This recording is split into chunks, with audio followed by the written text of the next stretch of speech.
هنا بجانب عين الشفاء بما يسمى الجحمومة. فهذه الحفريات هذه قديمة، هذه يعني تقريبا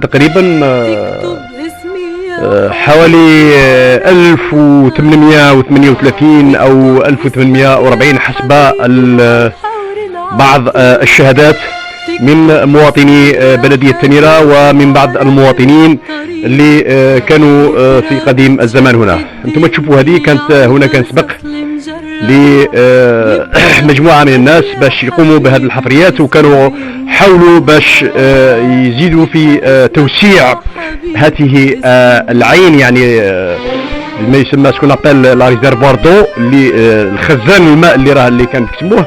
ولكن الينابيع هادو يعني لي ناب هادو بعاد بزاف، ما قدروش باش يتوصلوا النتيجة، وعلى هذا بقت العين كما تشوفوا تسيل يعني سيلان طبيعي يعني، وهي مرتبطة بكمية المطر. إذا كانت كثافة كمية المطر في الشتاء تزداد سيولة، أما إذا كان المطر أنقص فبالتالي يحدث هناك جفاف، يعني قلة الماء.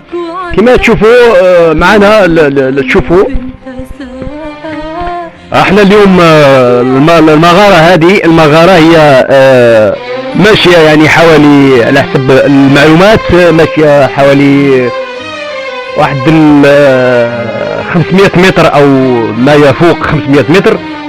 فلحد الساعة ما كانش معلومات يعني معلومات واضحة بخصوص هذه المغارة، وحسب بعض الشهود العيان وحسب بعض الزائرين في القديم كانت هذه العين كانت يداوى بها المرضى، ولهذا لقبت بعين الشفاء.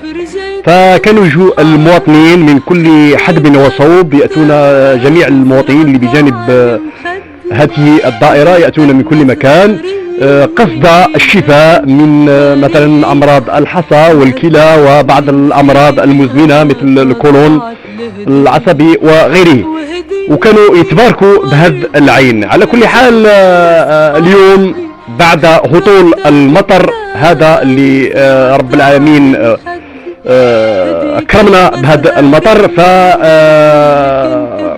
فنحمد الله ونشكره على هذه النعمة المباركة، لأن مياه المطر مياه مباركة أي ممغنطة.